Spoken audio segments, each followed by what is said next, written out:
mule deer. Later settlers continued the trend.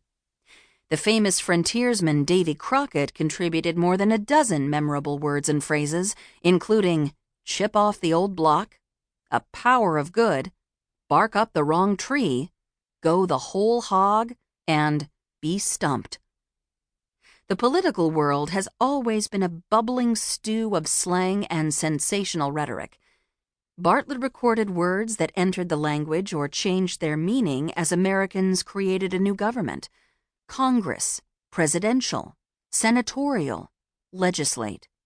He also noted colorful terms like gerrymander, probably the first piece of American political slang, plus caucus, lobby, stump speech, spoils, and others.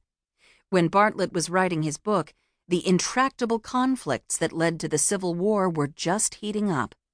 He captured the mood of the moment by including descriptive party nicknames like barn burners, old hunkers, and locofocos. Newspapers were another excellent resource for slang. Besides introducing the latest political and sports terms, they crammed their articles with lively vocabulary that would amuse readers: claptrap, fat in the fire, to gouge, to corner. Newspaper writers also indulged in elevated language, such as saying incarnadined instead of bloodied. One critic of the florid style called them big words for small thoughts, but Bartlett thought these words were expressive, if not remarkable for their elegance, so he swept them onto his list.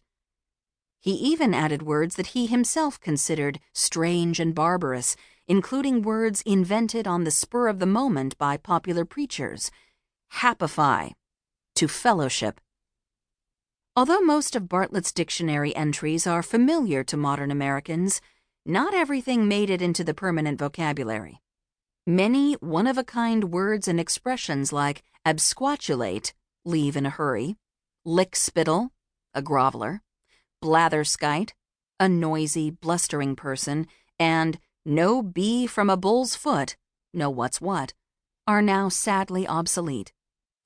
They nonetheless display the hallmarks of typically American slang: wordplay, homespun metaphors, unexpected compounds.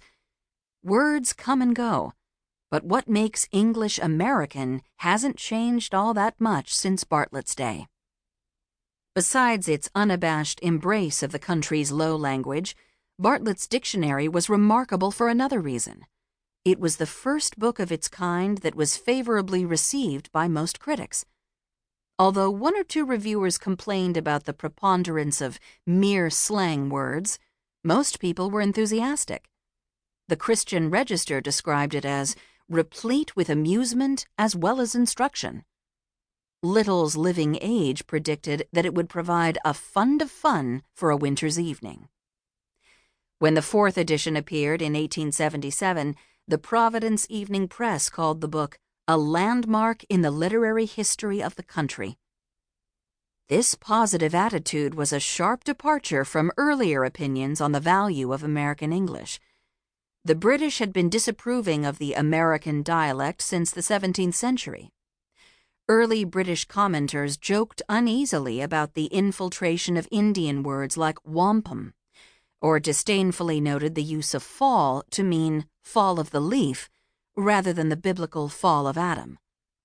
One British critic wailed, "Oh, spare, we beseech you, our mother tongue," after reading a book by Thomas Jefferson, Notes on the State of Virginia, that included the word belittle. Many early Americans also worried about keeping the language pure.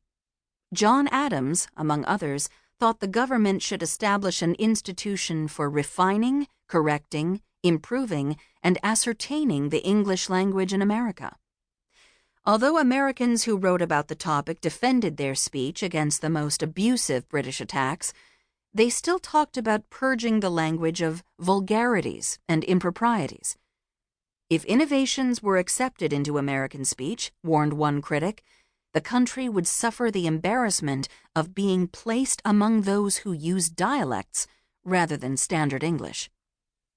A likely reason why Bartlett's book escaped this sort of criticism is that it appeared at an